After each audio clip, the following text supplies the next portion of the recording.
World War II, a battle between good and evil, where the good guys prevailed. World War II, a battle between varying degrees of evil, where there were no good guys and evil prevailed. Okay, it can't be both, so which one should we roll with, huh? Well, the world is a complicated place, and I think it was you who once said, history doesn't happen in a vacuum. Oh yes, it was me many times. Okay, so let's have a look at the complicated reality where more than one thing can be true.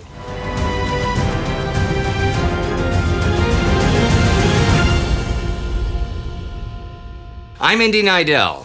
I'm Spartacus Olsson. Welcome to Season 1 of TimeGhost Cold War coverage in our series War to War, where we follow the wars that wouldn't end within a Cold World War in a decade when humanity, yearning for freedom and peace, reinvented ourselves in a brave new world forged out of the ruins of a global calamity.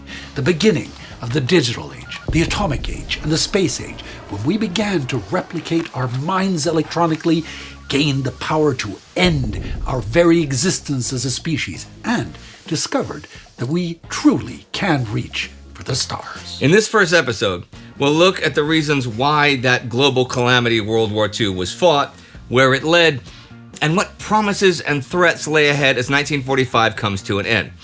Each week, in 2 videos, we'll cover 1 quarter of a year for the years 1945 to 1957 here on the TimeGhost channel. At the end of each of those years, we'll bring together our team to give you an overview of the important, the curious, and the fascinating news of that year. But now we turn the clock back for a moment to the late 1930s and the motivations of the belligerents on the Axis and Allied sides.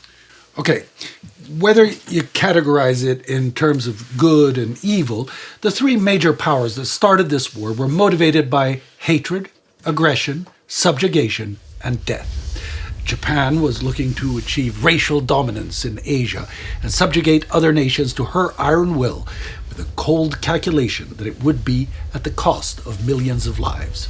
Nazi Germany's base motivation to start this war was steeped in genocidal hatred and explicitly fought to exterminate an entire ethnicity, the Jews, and decimate and enslave the majority of Eastern Europe's ethnic Slavs. Her partner to start that process was ironically dominantly Slavic, the USSR. Her motivations, in turn, were the ideological conquest and subjugation of those who disagreed with her ideology and had tried to free themselves of imperial domination after the Great War. Italy, who joined the 3 early in the war, was also motivated by an urge for domination and subjugation in southern Europe and Africa, which does not automatically make their opposing forces for good. Geopolitically, the motivations of the early Western allies and their dependents were not completely different from those of the aggressors. Beyond defending the aggressed and protecting their own sovereignty and freedom, France, Great Britain, and the Netherlands were also motivated by a desire to protect their colonial empires. In the 2 centuries leading up to the war, these 3 nations had brought under their exploitative domination more than 3/4 of the world's population, and now the expansion of their opposing forces threatened this status quo. In China, a complex mix of both internal strife between imperious powers vying for national dominance and Japanese aggression made things cloudy in a different way. However, more than one thing can be true at the same time, and the simple requirements of defense and preservation of power were not the only motivations of what would eventually become the United Nations alliance against the Axis. After the Great War, a seed that had been planted over 100 years earlier began to sprout in many parts of the world. The principles of freedom, self-determination, and liberal democracy.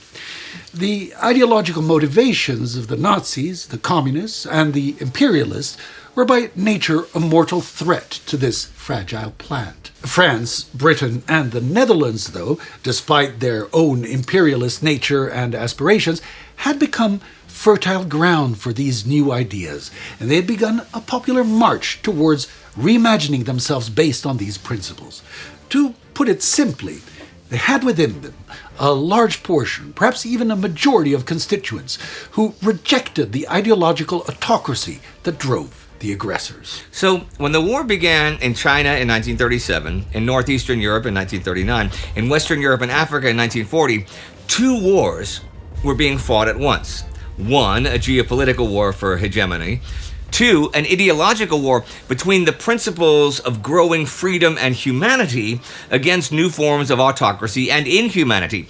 Had you frozen the war as it stood at the beginning of 1941, it is likely that neither would have been resolved. The world would then have simply been divided in new ways, and any dreams of a resolution of the ideological conflict would have faltered or would have even died.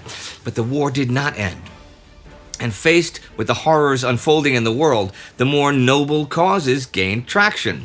In the weeks preceding and following the German betrayal of her until then ally, the USSR, these principles went from lofty ideas to a real casus belli. In June 1941, while the Axis tightened their subjugation of occupied Europe and amassed forces for an attack to the east, and the Japanese rape of China continued, representatives of the United Kingdom, the four co-belligerent Commonwealth dominions, Canada, Australia, New Zealand, and South Africa, the 8 governments in exile of Belgium, Czechoslovakia, Greece, Luxembourg, the Netherlands, Norway, Poland, and Yugoslavia, and that of Free France, came together in London to discuss the war against Germany, Italy, and their allies. The consensus that develops and is discussed is that the current war is a war between the forces for democracy and freedom against those of Nazism and oppression. On June 12th, they issue the Declaration of St. James Palace. In this, the Allies agree to fight to the end, and that none of them will enter into a separate peace with either Nazi Germany or its allies. The third and final point lays the foundation for an overarching principle.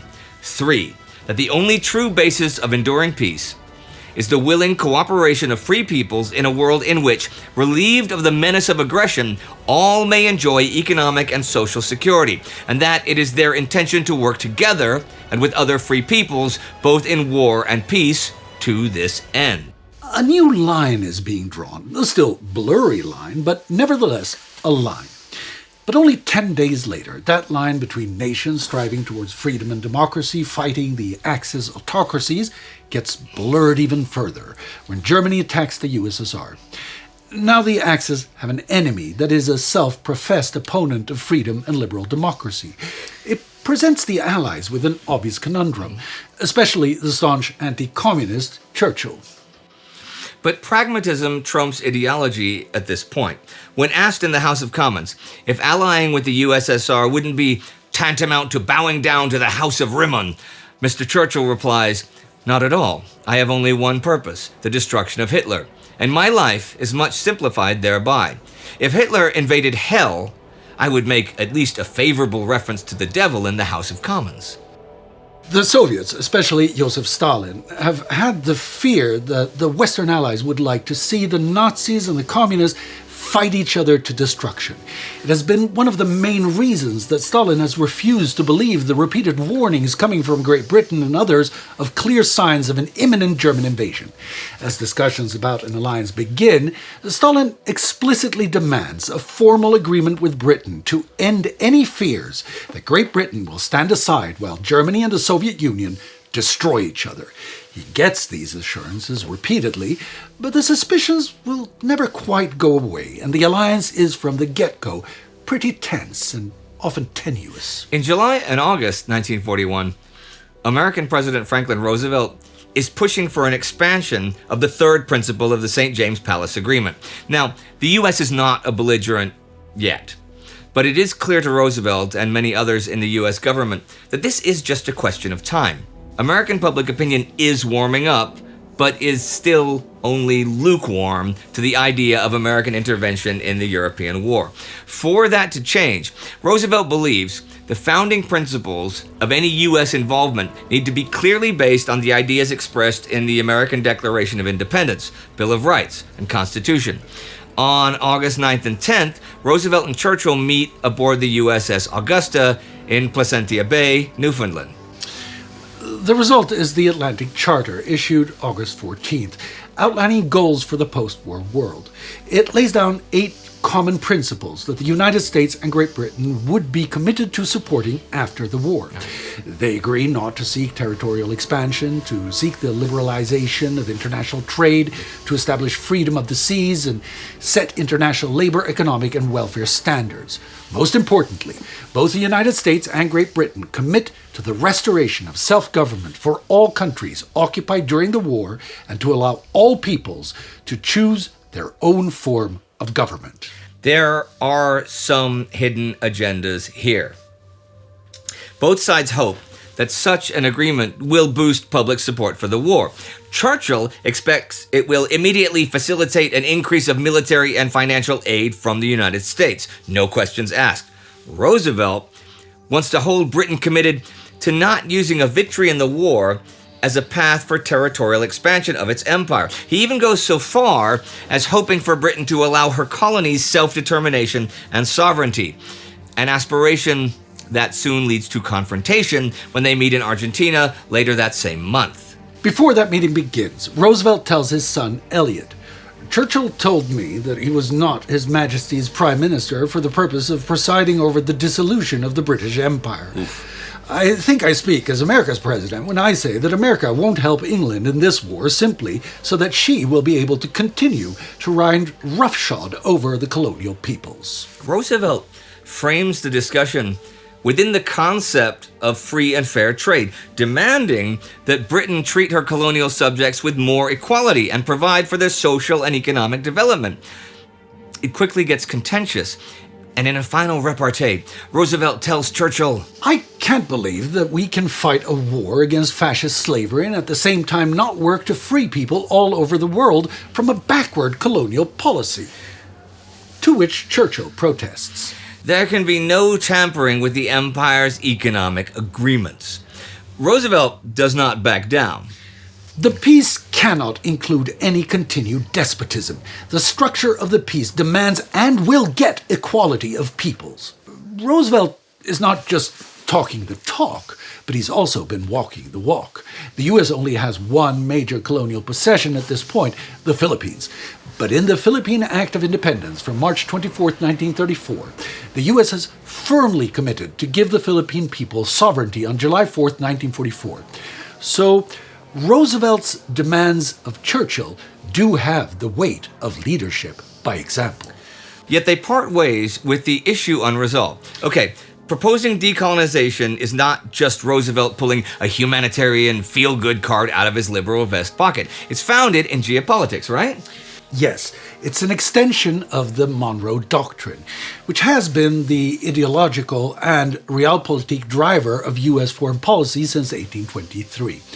Until recently, it has focused on securing U.S. influence in the Western Hemisphere by blocking the European powers from renewed colonization in the Americas and Caribbean. In a fireside chat on December 29, 1940, he explained this to the nation. 117 years ago, the Monroe Doctrine was conceived by our government as a measure of defense in the face of a threat against this hemisphere by an alliance in continental Europe. Thereafter, we stood on guard in the Atlantic with the British as neighbors. There was no treaty, there was no unwritten agreement, and yet there was the feeling, proven correct by history, that we as neighbors could settle any disputes in peaceful fashion. And the fact is that during the whole of this time, the Western Hemisphere has remained free from aggression from Europe or from Asia. Does anyone seriously believe that we need to fear attack anywhere in the Americas while a free Britain remains our most powerful naval neighbor in the Atlantic? And does anyone seriously believe, on the other hand, that we could rest easy if the Axis powers were our neighbors there?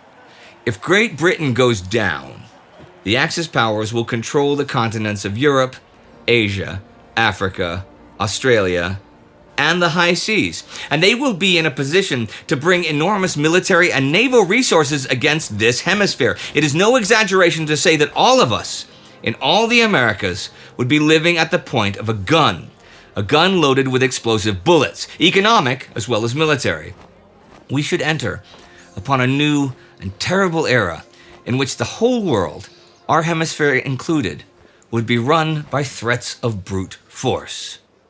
By clarifying the element of decolonization, the president is uniting two parts of American politics: the caucus that is ideologically committed to the principles of the Declaration of Independence and the Bill of Rights, and the caucus that believes the U.S. needs to extend its influence on the global stage. Two caucuses that are not necessarily overlapping. Again, Roosevelt is hoping to rally more Americans behind an intervention in the European war. Such public support has been steadily growing as word of the atrocities of the Nazis has increasingly leaked out of occupied Europe.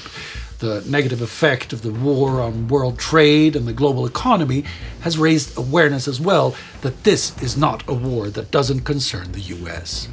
Military, economic, and industrial preparations for a European expedition are already underway, so it looks very much like the U.S. will become a belligerent in Europe by sometime in mid to late 1942. There is only one possible threat to such a timeline: a war in the Pacific and East Asia. A war with Japan would significantly tax American war-making abilities and delay or perhaps even inhibit actively fighting a second front in Europe, both politically and practically. And yet that war comes when Japan attacks Pearl Harbor, the Philippines, Hong Kong, Malaya, Guam, basically European and American Pacific and East Asian interests on December 7th Hawaii time, which is already December 8th in East Asia. So that threat has become reality.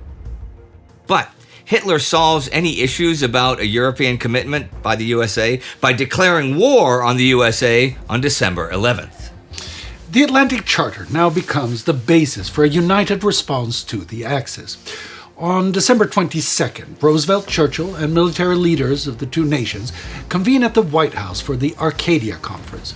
The purpose is to lay out a joint strategy for the continued negotiation of the war. One of the primary military decisions is the Europe First principle, that is to say, prioritizing the defeat of Nazi Germany before defeating Japan. The most significant geopolitical decision is a united adherence to the principles laid down in the Atlantic Charter. While the implied decolonization might be an inconvenience for Great Britain, for the Soviet Union it is anathema to both their ideology and their plans for westward expansion. But they are pragmatic about it. Foreign Minister Vyacheslav Molotov considers it an empty declaration. Joseph Stalin even sees an opportunity, commenting on the charter to the Politburo, that it lacks the questions of the security of frontiers. But this is not bad, perhaps, for it gives us a free hand. The question of frontiers will be decided by force. On January 1st, 1942, the Big Four, that's China, Britain, the Soviet Union, and the US, and the four dominions of the British Commonwealth, 9 South American nations, the 8 governments in exile of German-occupied countries, and the non-independent subjects of India signed the Declaration of the United Nations and formed the Anti-Axis Alliance. Thereby, they commit to fight for the principles of social security, basic human rights, self-determination, and democracy. The opportunity is quickly seized on by those seeking independence, like Gandhi in India, who writes to Churchill. I venture to think that the Allied declaration that the Allies are fighting to make the world safe for the freedom of the individual and for democracy sounds hollow so long as India, and for that matter Africa, are exploited by Great Britain. But as should be clear to us all by now, Britain and 2 other signatories, the Netherlands and especially the USSR, already do not intend to stay true to some or most of these principles. By the time the war ends, 21 more countries will join the United Nations alliance, among them France in 1944, another signatory that has no intention of truly committing to the implied demand for decolonization. By then, the principles are being hollowed out and torn apart by realpolitik, back-channeling, and scheming. In March 1944, after British pressure on Stalin's behalf, the U.S. accepts the Soviet dominion of the Baltic states shall be exempt. Churchill is still trying to resist giving up full control of India and the other colonies, and France of hers, primarily in North Africa and Indochina. Roosevelt remains reluctant to make it an outright conflict, but is scheming against both, even going as far as privately suggesting to Stalin that they should work together to create an independent India from the bottom, somewhere on the Soviet line. But Stalin doesn't bite. When the major powers come together at Yalta in February 1945, the Soviets have pretty much abandoned any pretense and are advancing their interest to dominate Eastern Europe quite openly. Churchill is enraged by this, but Roosevelt seems at this point to have resigned himself to reality, or is physically and mentally too weak by this point to fight back. Despite all of this, on October 24th, 1945, the United Nations is founded on the same principles as the Atlantic Charter. It would be generous to say that many of the signatories are paying lip service to these ideals. Instead, each of the great powers have made sure that they have enough veto opportunities to hobble the UN from any effective enforcement of this supposed New World Order. 2 months earlier, in August, with the war in Asia not yet over, Churchill summarizes the more pressing fear of a reality of an East-West division based not on new, but very old principles of domination by force, when he says to the House of Commons that it is not impossible that tragedy on a prodigious scale is unfolding itself behind the Iron Curtain, which at the moment divides Europe in twain. Already in January 1945, Georgy Dimitrov, head of the Soviet Central Committee's Department of International Information, notes that Stalin is expecting a war with the capitalist world within 2 decades of the Nazi defeat. Gasoline is poured on these embers when Soviet double agent Guy Burgess conveys to Moscow essential details of Operation Unthinkable, the top-secret plan for a continued war with the USSR as soon as the Nazis fall. An abandoned plan, but nevertheless a little confirmation of Stalin's paranoia. Then the US shows the world the power of the atom. And a new fear begins to replace the hopes for a brave new world. As the war ends, in the glow of those nuclear conflagrations, the voices in the corridors of power in Washington, London, and Moscow are not sounding an end to imperialism and subjugation, but speaking of how to maintain global influence and spheres of domination to check the ambitions of the other side. In conquered Germany, the Allies are scrambling to snatch up Nazi military technology, scientists and engineers for fighter jets, nerve gas, and rockets before the Soviets can grab them. Members of the United Nations alliance are already fighting in Indochina and Indonesia to quash the lofty goals they themselves announced only 4 years earlier. In China, a civil war is burning based on ideologies very similar to those that pushed humanity over the brink 6 long years ago. On October 16th, 1945, George Orwell publishes an article about the fears of a divided world dominated by the atomic bomb. Looking at the world as a whole, the drift for many decades has been not towards anarchy, but towards the reimposition of slavery. We may be heading not for general breakdown, but for an epoch as horribly stable as the slave empires of antiquity. That is the kind of worldview, the kind of beliefs, and the social structure that would probably prevail in a state which was at once unconquerable and in a permanent state of Cold War with its neighbors. So, at the end of 1945, it looks very much like there will be little peace, and the world will continue to tumble from war to war and remain in a state of deadly conflict. But there is still hope for a brighter future as a technological, social, and cultural revolution starts to rise from the ashes of the greatest, most terrible conflagration in human history. We here at TimeGhost will be with you to cover the events of the decade that brought man from the brink of destruction to the threshold of the stars, 1/4 of 1 year every week for the rest of 2025, right here on the TimeGhost channel. So you better subscribe and enable notifications. And to be an integral part of this great adventure, join the TimeGhost Army. It is that army that enables all of our creations. Excelsior!